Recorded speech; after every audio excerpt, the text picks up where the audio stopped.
Kemudian Nabi Yusuf dibawa ke padang pasir dengan alasan mengembalakan kambing. Kemudian dilemparkan ke sebuah sumur. Ditinggal sama mereka, Bu. Tapi ketika Nabi Yusuf alaihissalam diangkat sebagai bendahara Mesir waktu itu, kan jadi menteri, dia menteri yang khusus mengelola bahan pangan, ya kan, beliau waktu itu jadi menteri khusus untuk mengelola bahan pangan.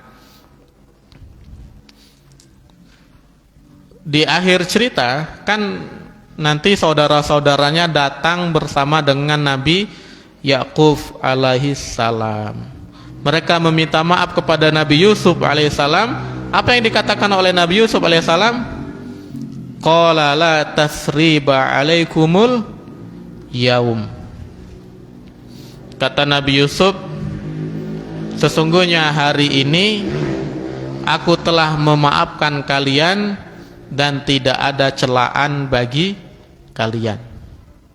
Bayangkan, Bu, saudaranya sendiri niat pengen membunuhnya, tapi sama Nabi Yusuf dimaafkan.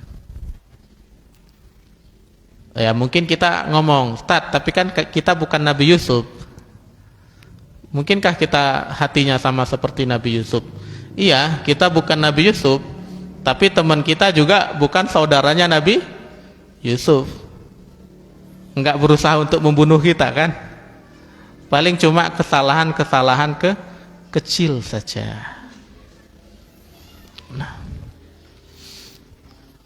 sebagian dari kita itu ngomong gini, Bu, kalau saya enggak bisa, Tad.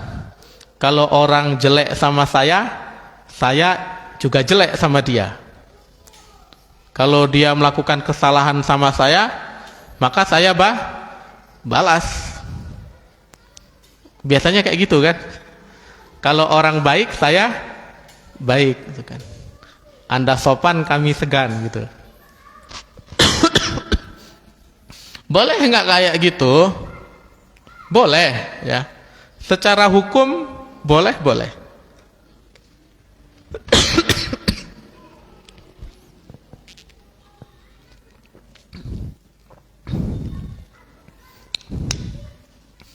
Ketika teman melakukan kesalahan kepada kita, melakukan hal yang tidak baik kepada kita, kemudian kita balas dengan hal yang serupa, itu hukum asalnya boleh. Ya. Kalau ditanya secara fikih, ya boleh. Karena dalam surat Asy-Syura ayat 40 kan Allah mengatakan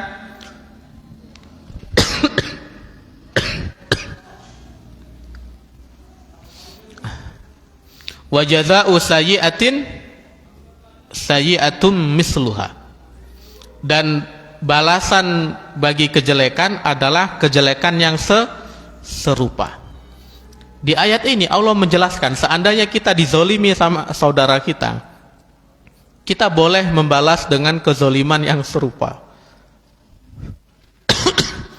Kita dicela, hukum asalnya kita boleh untuk mencela balik orang tersebut. Tapi yang diajarkan oleh Rasulullah, yang diinginkan oleh Al-Quran itu tidak seperti itu. Meskipun hukum asalnya boleh, tapi itu tidak dianjurkan. Karena lanjutan ayatnya adalah faman afa wa aslaha fa ajruhu 'alallah. Akan tetapi barang siapa yang memaafkan, dia berlapang dada, bahkan dia berusaha untuk memperbaiki kesalahan saudaranya tersebut, maka sesungguhnya dia akan mendapatkan pahala yang berlipat di sisi Allah Subhanahu wa ta'ala. Ini janji dari Allah. Ketika kita bisa berlapang dada dengan kesalahan saudara kita, kita bisa memaafkan kesalahan saudara kita, maka pahalanya Allah janjikan berlipat ganda di sisinya. Mungkin kalau kita balas itu rasanya senang, hati kita, Bu. rasanya puas gitu kan, berhasil membalas dengan kesalahan yang sama, dengan bentuk kezaliman yang sama. Tapi itu balasannya cuma di dunia saja. Kita tidak mendapatkan pahala dari sisi Allah Subhanahu wa ta'ala.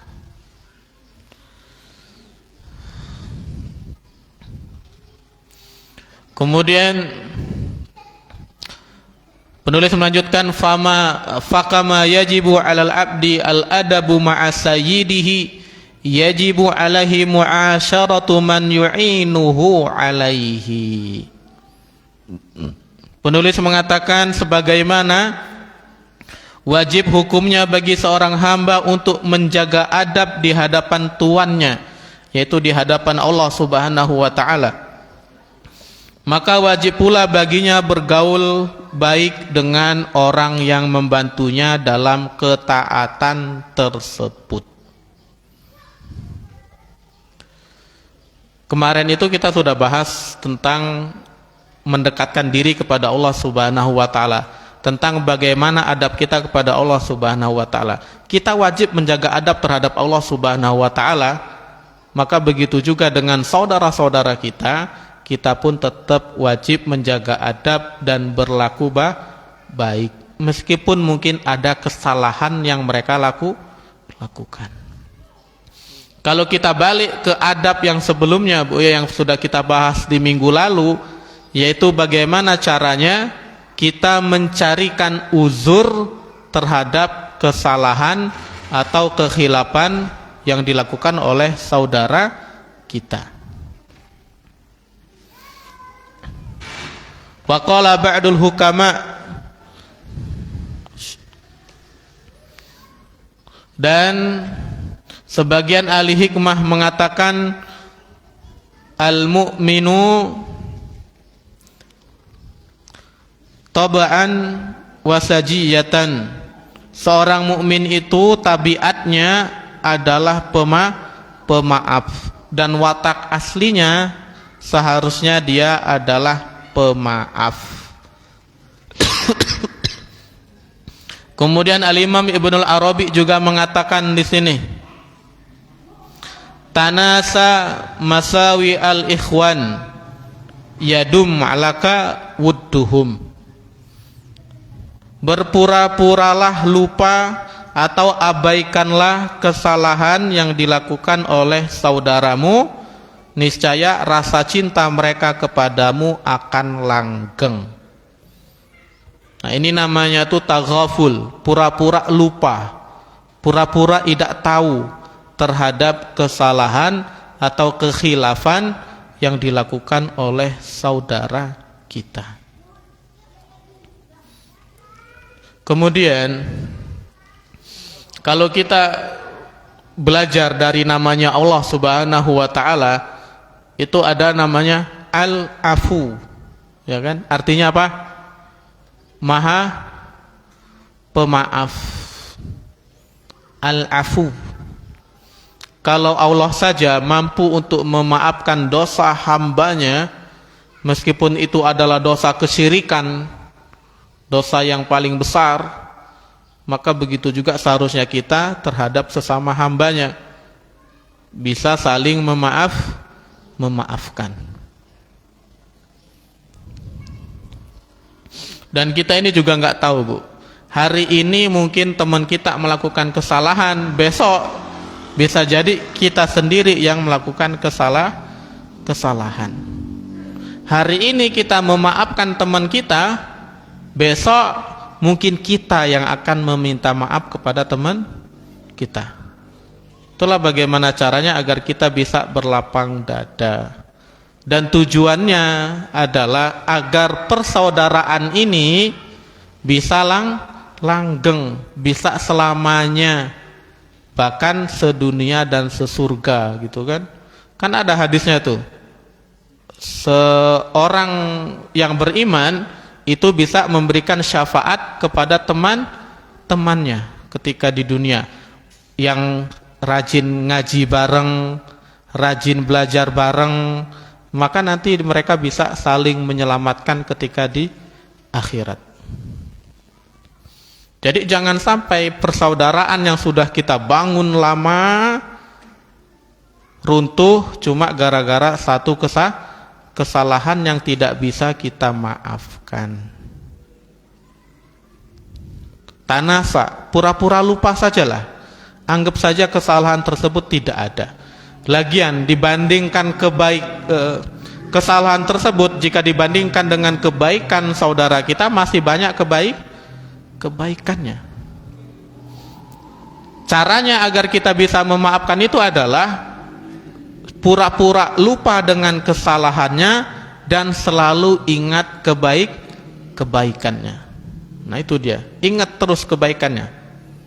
Jangan sampai satu kesalahan melupakan kita terhadap banyak kebaikan yang sudah dilakukan oleh saudara kita. Berlapang dada dan memaafkan kesalahan temannya. Tapi ingat, berlapang dada itu bukan berarti mendiamkan, ya. Bukan berarti mendiamkan. Temennya melakukan kesalahan, yowes dibiarin aja gitu. Enggak. Tetap harus diberikan nasihat yang baik. Dengan cara yang hikmah. Tidak dipermalukan. Tidak juga dijauhi. Yang namanya manusia tuh pasti pernah melakukan kesalahan. Baik yang belum ngaji maupun yang sudah ngaji di sini pasti sering melakukan kesalahan. Apalagi kalau temennya misalnya baru-baru ngaji, pasti banyak kesalahannya. Nah, yang melakukan kesalahan ini sebisa mungkin pertama dinasehati. Yang kedua, kita berlapang dada. Yang ketiga, dicarikan uzur. Yang keempat, jangan dijauhi, dirangkul lagi, diajak lagi. Ada yang mulai putur, nggak semangat ngaji, jangan didiemin, jangan ditinggalin, dirangkul lagi, disambut lagi, diajak ngaji lagi. Ada temannya yang melakukan hal-hal yang diharamkan oleh Allah Subhanahu wa taala, mungkin karena lupa atau belum tahu hukumnya, maka diberikan nasihat. Ya, jadi berlapang dada bukan berarti tidak memberikan nasihat, bukan berarti mendiamkan kesalahan tersebut. Tetap kita berikan nasihat, tetap kita carikan uzur untuk dia, masih kita rangkul dia, masih kita ajak dia. Jangan ditinggalkan. Jangan jadi penolongnya setan. Penolong setan tuh ketika ada orang melakukan kesalahan, dijauhi. Sehingga dia makin putur, makin jauh, akhirnya setan yang menggandengnya.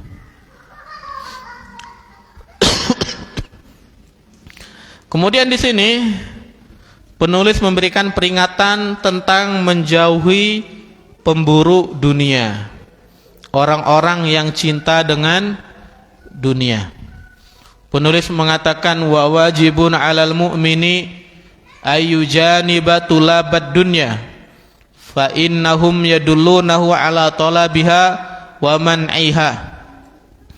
Dan wajib bagi seorang mukmin untuk menjauhi para pemburu dunia, budak-budaknya dunia, orang-orang yang cinta dunia. Karena sesungguhnya mereka hanya akan menjerumuskan atau menunjukkan dirinya kepada cara mencari dan mempertahankan dunia.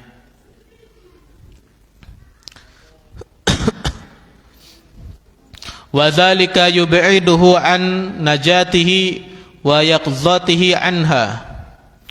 Karena hal tersebut justru akan menjauhkan dirinya dari keselamatan serta kelalaian dari kesadaran spiritualnya, akan menjauhkan dia dari agamanya. Wa yajtahida fi asarati ahlil khairi wa tullabal akhirah. Dan sebaliknya hendaklah ia bersungguh-sungguh dalam bergaul dengan orang-orang baik dan para pecinta akhirat atau para pencari akhirat.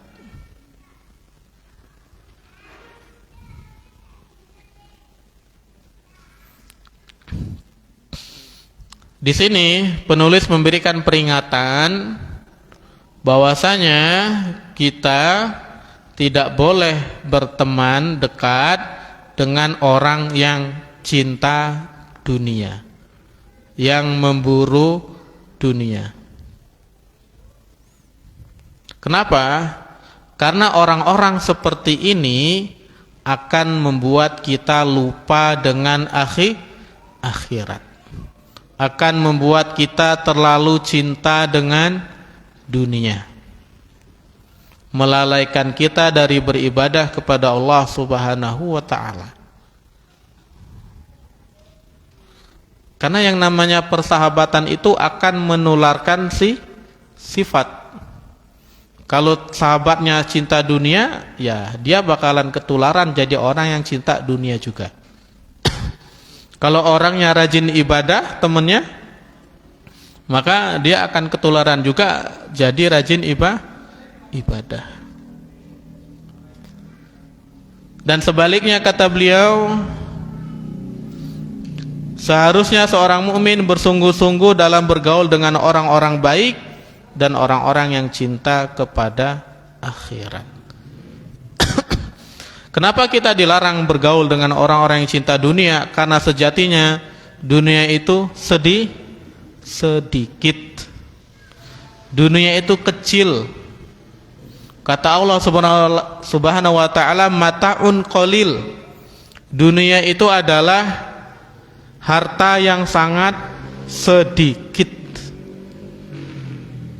Seorang mukmin tujuan utamanya adalah akhirat, mendapatkan kehidupan di surganya Allah Subhanahu wa ta'ala.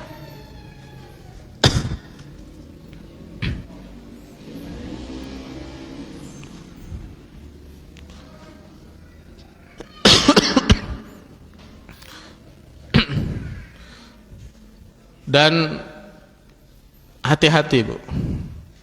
Dunia itu bikin buta sebenarnya. Banyak sekali orang-orang yang mengorbankan agamanya hanya karena tujuan dunianya. Makanya Rasulullah pernah mengatakan, aku tidak khawatir jika umatku itu menjadi fakir. Tidak khawatir jika umatnya itu miskin. Tapi beliau lebih khawatir jika dibukakan dunia kepada umatnya. Dan banyak karena orang terlalu cinta dengan dunia, dia tidak peduli mana halal mana haram, diterjang semuanya karena terlalu cinta dengan dunianya. Padahal Allah SWT mengatakan, bal tu'sirunal hayatad dunya wal akhiratu khairu wa abqa. Akan tetapi kalian terlalu jatuh cinta dengan dunia, kalian mengejar dunia, padahal akhirat itu jauh lebih baik dan akhirat itulah yang kekal abadi. Sementara kita tertipu dengan dunia. Mataul hurur, kata Allah SWT, dunia itu adalah kesenangan yang menipu. Nah, orang-orang yang terlalu cinta dunia ini jangan didekati. Jangan dijadikan teman dekat, maksudnya tuh. Sekedar kenal saja, ya kenal boleh. Sebagai relasi kerja boleh. Tapi untuk dijadikan teman karib, dijadikan sahabat, jangan. Karena bahaya sekali. Zunnun. Di sini ada al-Imam Zunnun mengatakan, alaika bisuhbati man taslamu minhu fi zahirika. Kata beliau, hendaknya engkau bersahabat dengan orang yang membuat lahiriahmu selamat dari dosa. yaitu membuat dirimu selamat dari dosa, yang ketika melihatnya dapat membantumu dalam kebaikan, dan sosoknya mengingatkanmu kepada Tuhanmu.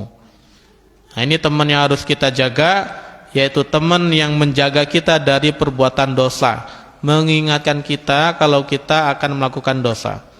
Teman yang selalu mengingatkan kita kepada Allah Subhanahu wa ta'ala. Teman yang selalu mengajak kita kepada kebaikan. Di adab yang keempat ini sebenarnya ada dua adab yang beliau bahas. Yang pertama tadi memaafkan kesalahan teman. Yang kedua menghindari teman-teman yang terlalu cinta dunia.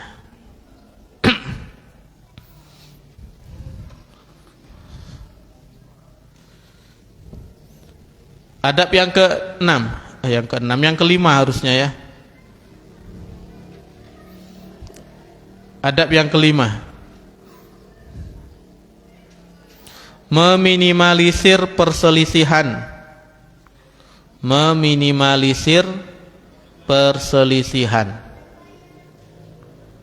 Sebisa mungkin tidak ada perselisihan di antara persaudaraan.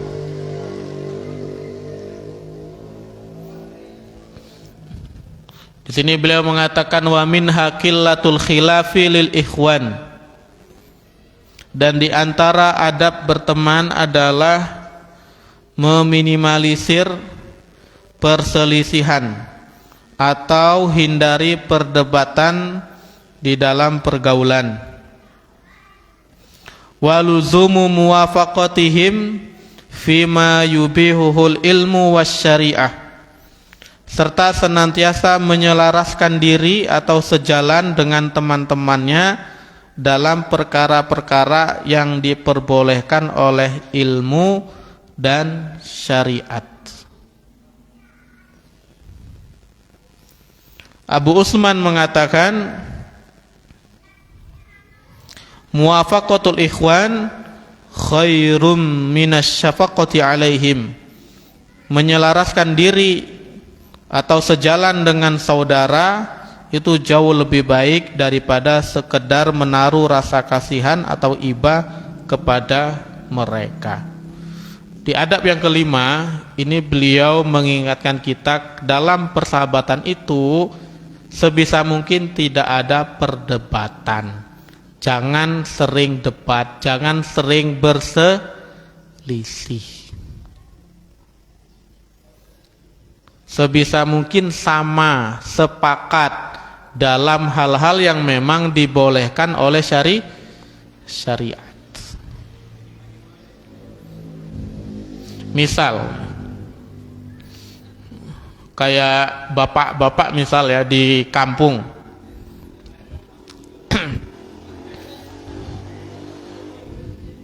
Kalau di kampung itu biasanya kan sholat subuh, sebagian imam kunut subuh. Meskipun mungkin gurunya, ustadznya mengajarkan bahwasanya kunut subuh itu bid'ah, tapi ketika imamnya kunut, maka sebisa mungkin bapaknya juga ikut kunut. Meminimalisir perselisihan. Begitu juga dengan ibu-ibunya ketika bertetangga, misalnya ada rewang gitu kan, datang rewang, jangan nggak datang. Dalam hal-hal yang memang masih diperbolehkan, maka kita lakukan. Misal tahlilan kita nggak ikut, tapi bukan berarti layatnya tidak, tetap layat. Ada yang nikahan diundang rewang, ya tetap ikut rewang. Jangan nanti ada perdebatan di situ, jadi perselisihan dan lain sebagainya.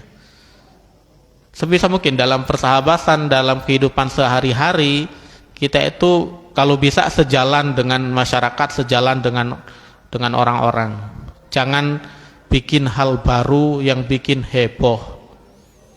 Ya, dalam hal yang boleh, kalau tahlilan misalnya ya kita memang nggak kerjakan, maka tidak kita kerjakan.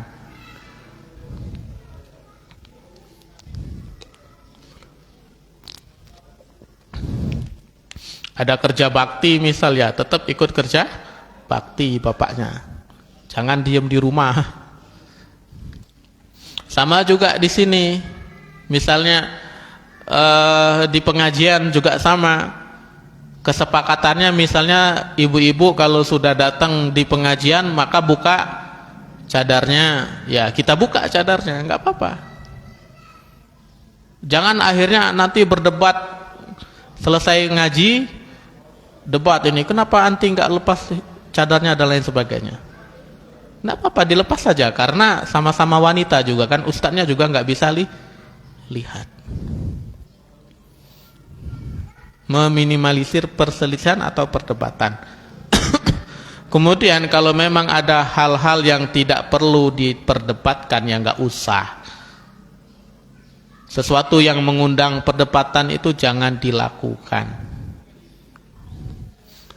Awalnya sering debat, akhirnya lama-lama bantah-bantahan, akhirnya lama-lama musuhan. Karena kalau banyak perselisihannya, maka biasanya banyak permusuhannya.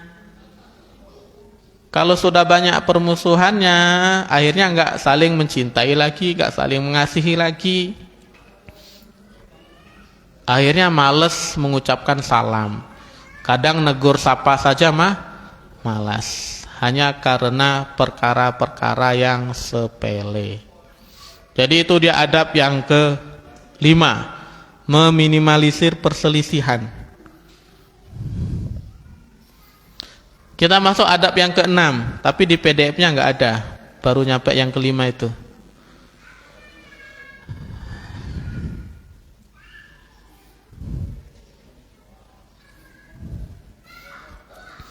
Adab yang ke-6 kata penulis adalah alhamdu alas sana. Alhamdu alas sana, memberikan pujian dan sanjungan. Memberikan pujian dan sanjungan. Yang ke-6 ya, memberikan pujian atau sanjungan, tapi tidak boleh berlebihan. Selama tidak berlebihan.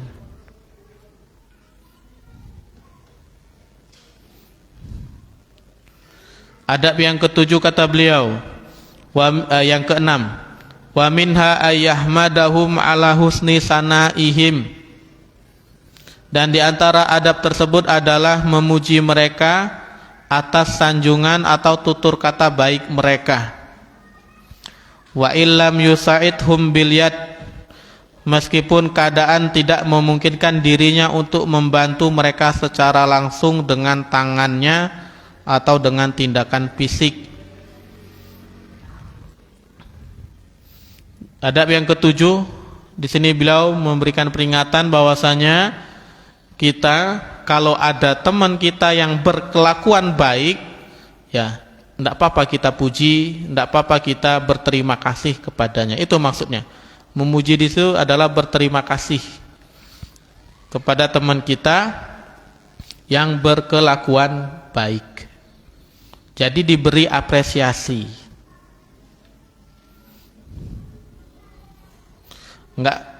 Kalau memang nggak bisa ngasih hadiah, kata beliau di sini kan, wa illam yusaidhum bil yad, kalau memang nggak bisa membantu secara langsung, nggak bisa kasih hadiah secara langsung dengan tangannya, dengan tindakan fisik, maka cukup dengan lisan. Ucapkan terima kasih dan lain sebagainya. Nabi Muhammad SAW bersabda,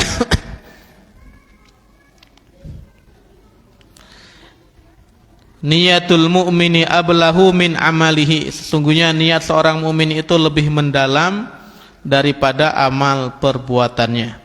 Kemudian sahabat Ali bin Abi Thalib juga mengatakan, barang siapa yang tidak bisa membawa atau menilai saudaranya dengan prasangka dan niat yang baik, niscaya dia tidak akan pernah bisa memuji saudaranya tersebut atas perbuatan baik yang telah dilakukannya. Tapi dengan catatan bahwasanya memuji teman itu tidak boleh berlebihan. Itu tidak boleh berlebihan, dan sebisa mungkin ucapkan Masya Allah. Karena kita kembalikan lagi bahwasanya itu semua terjadi atas kehendak Allah Subhanahu wa ta'ala. Ya.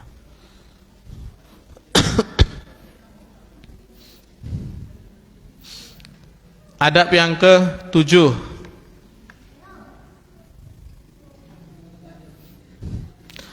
Adab yang ke-7, meninggalkan sifat hasad atau iri dengki. Meninggalkan sifat hasad atau iri dengki. Tarkul hasad.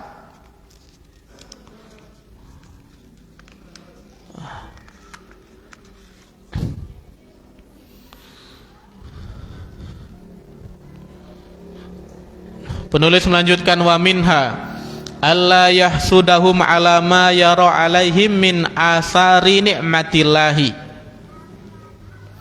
bal yafrahu bizalika wa yahmadullahu ala zalika kama yahmaduhu idza kanat alaih.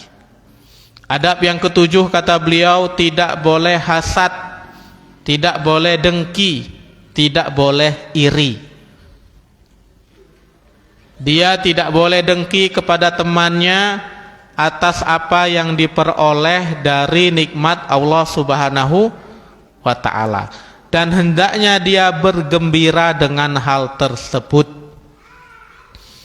dan dia memuji Allah Subhanahu wa ta'ala sebagaimana dia akan memujinya seandainya nikmat tersebut jatuh kepada dirinya. Jangan hasad, jangan iri. Apa sih hasad itu? Dengki. Apa itu dengki? Apa itu iri? Hasad, dengki atau iri itu adalah ketika kita benci, ya, benci terhadap nikmat yang diperoleh oleh orang lain dan berharap agar nikmat tersebut hilang darinya. Nah, itu hasad. Benci terhadap nikmat yang diperoleh orang lain dan berharap agar nikmat tersebut hilang darinya.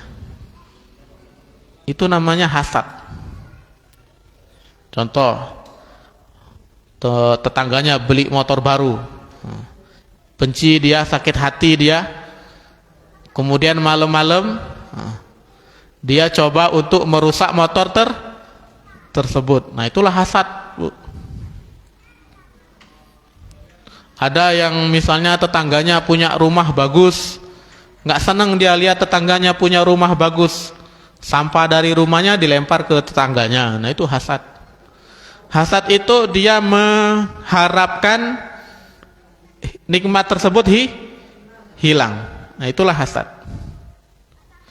Tapi kalau seandainya dia cemburu, cuma sekedar cemburu, tapi tidak ada harapan agar nikmat tersebut hilang, bahkan mungkin jadi motivasi agar mendapatkan nikmat yang sama, nah itu enggak masuk hasad.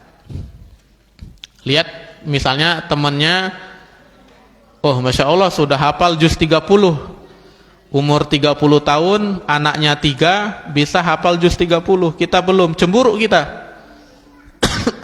Tapi kita enggak mengharapkan hafalan itu hilang, enggak, kita malah bersemangat untuk menghafal juga, maka itu enggak masuk kategori hasad. Jadi hasad itu dia ada harapan agar nikmatnya hilang. Dan orang hasad ini orang yang paling sengsara di dunia, Bu. Orang yang paling sengsara, yang nggak bisa bahagia sama sekali. Kenapa? Ya, karena dia selalu sakit, Bu. Lihat tetangganya beli motor baru, sakit giginya dia, Bu. Tetangganya beli kulkas baru, demam dia, Bu. Sakit hati. Lihat tetangganya punya istri baru. Wah, itu bapak-bapak, Bu, ya. Lihat tetangganya punya rumah baru, bunuh diri dia, Bu. Orang hasad tuh enggak bahagia, hidupnya selalu sengsara karena sifat hasadnya. Kemudian penulis mengatakan fa innallaha ta'ala zammal hasidin ala zalika, karena sesungguhnya Allah Subhanahu wa taala mencela orang-orang yang hasad. Dalam surat An-Nisa ayat 54, Allah mengatakan am yahsudunan nasa ala ma atahumullahu min fadlihi, apakah mereka iri atau dengki kepada manusia lantaran Allah memberikan karunia kepadanya. Di sini Allah mencela. Kemudian dalam sebuah hadis Rasulullah mengatakan qadal hasadu ayahlibal qadar. Terkadang hasad itu bisa mendahului takdir, atau hampir saja hasad itu mendahului takdir. Kenapa, Bu? Hasad itu mendahului takdir. Yang pertama, karena orang yang hasad itu sejatinya tidak percaya dengan takdirnya Allah Subhanahu wa ta'ala. Karena kalau dia percaya dengan takdirnya Allah Subhanahu wa ta'ala, dia yakin semua yang diperoleh oleh saudaranya, temannya berupa kenikmatan murni karena takdir Allah. Tapi karena dia nggak percaya, dia jadinya hasad. Kemudian yang kedua, orang yang hasad itu seringkali menganggap Allah itu tidak adil, menganggap takdir Allah itu tidak adil untuk dirinya. Orang lain dapat nikmat, kok saya tidak. Kemudian yang ketiga, hasad itu bisa membunuh orang. Hasad itu bisa membunuh orang. Karena orang bisa terkena penyakit ain gara-gara hasad. Makanya kita disuruh berlindung dari orang-orang hasad. Wa min syarri hasidin idza hasad. Dan dari keburukannya orang-orang yang dengki ketika dia sedang dengki.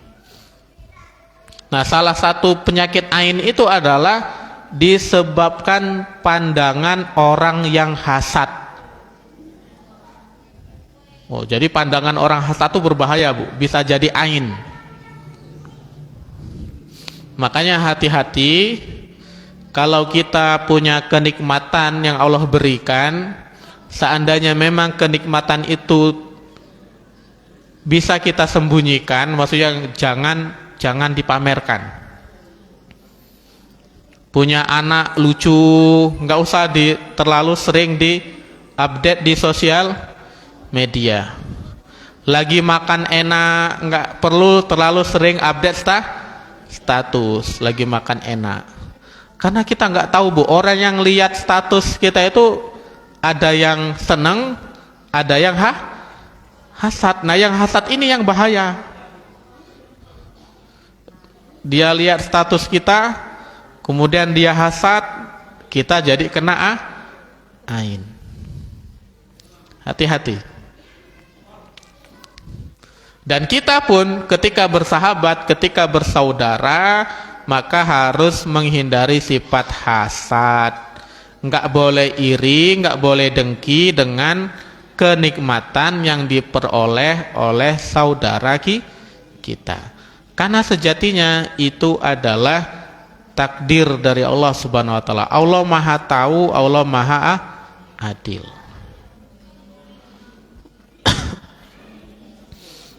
Itu adab yang ketujuh, meninggalkan sifat hasad atau iri dengki.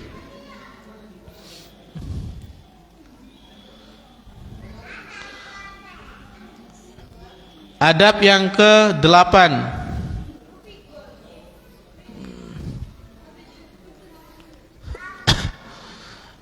Adab yang kedelapan, adamul muwajahati bima yakrahu. Adab yang kedelapan kata penulis, yaitu tidak memprovokasi teman. Tidak memprovokasi teman. Konfrontasi, ya kan? Provokasi. Ya, provokasi. Tidak boleh provokasi. Yaitu menyodorkan sesuatu yang dibenci oleh temannya. Menyodorkan sesuatu yang dibenci oleh temannya langsung di hadapannya. Tujuannya adalah ya agar temannya marah misal.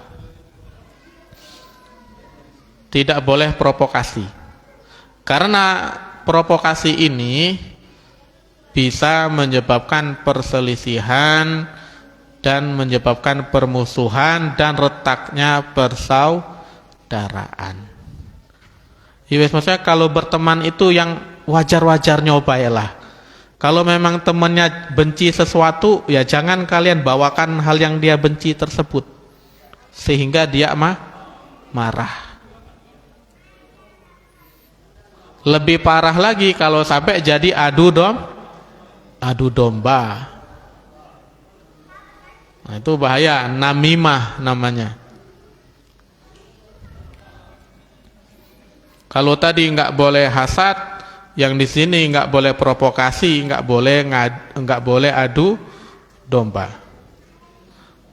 Adu domba itu adalah dia sengaja membawa berita yang dibenci oleh temannya atau membawakan sesuatu yang dibenci oleh temannya sehingga terjadinya perselisihan.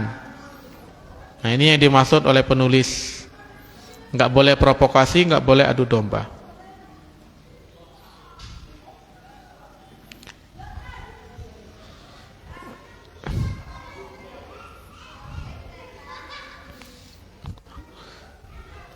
Adab yang selanjutnya, adab ke 9, Bu ya.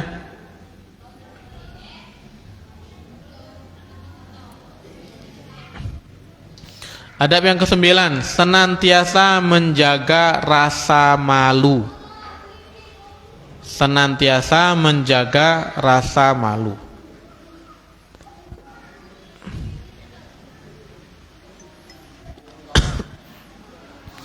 Wa minha mulazamatul haya fi kulli halin.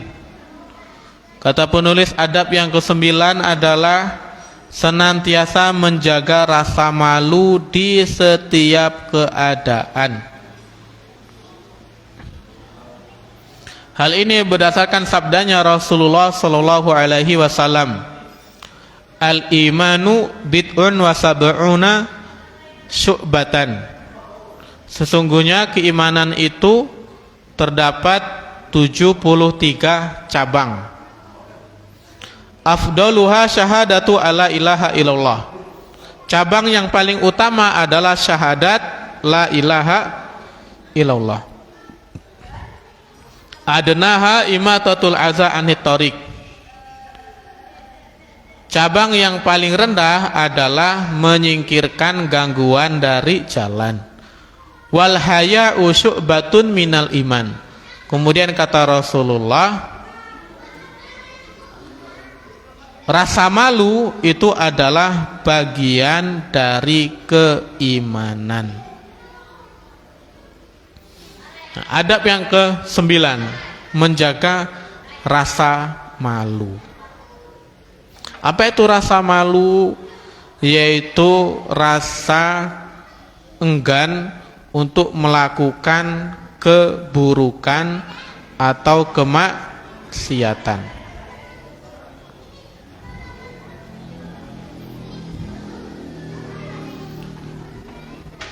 Rasa malu itu adalah rasa enggan untuk melakukan keburukan atau kemaksiatan atau melakukan hal-hal yang menjadikan dirinya hina di hadapan orang lain. Itulah rasa malu. Dan malu itu ada dua, Bu. Ada malu yang terpuji dan juga ada malu yang tercela. Malu yang terpuji adalah yang tadi, yang pertama, ketika orang itu malu untuk melakukan dosa, malu untuk melakukan kemaksiatan, itu yang terpuji. Malu yang tercela ketika malu tersebut menghalangi dirinya dari berbuat kebaikan. Pengen ngaji, malu karena masih baru. Nah, itu malunya tercela, Bu. Pengen belajar Al-Quran, malu karena merasa sudah tua. Nah, itu juga malu yang tercela. Malu yang terpuji, pengen berbuat dosa, malu. Pengen melakukan yang diharamkan, malu. Melakukan hal-hal yang tidak baik secara urep masyarakat, secara kebiasaan masyarakat, malu. Nah, itulah malu yang baik. Dan ketika kita berteman, kita harus menjaga rasa malu yang pertama, yaitu malu yang terpuji.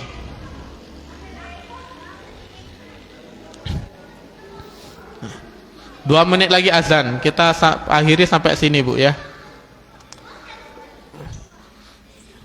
Alhamdulillah di sini hari ini kita bahas lumayan banyak. Ada berapa? 3 sampai 9 ya. Yang pertama tadi, berteman dengan mukmin yang baik. Yang kedua, memaafkan kekhilafan sahabat, gitu ya. Kemudian menjauhi orang yang terlalu cinta dunia, meminimalisir perselisihan, memberikan pujian atau sanjungan dengan catatan tidak boleh berlebihan, meninggalkan sifat iri atau hasad, tidak boleh provokasi, kemudian menjaga rasa malu. Kita lanjutkan di pertemuan selanjutnya atas izin dan taufik dari Allah Subhanahu wa taala. Kita tutup dengan doa kafaratul majelis. Subhanakallahumma wa bihamdika asyhadu alla ilaha illa anta astaghfiruka wa atubu ilaik. Assalamualaikum warahmatullahi wabarakatuh.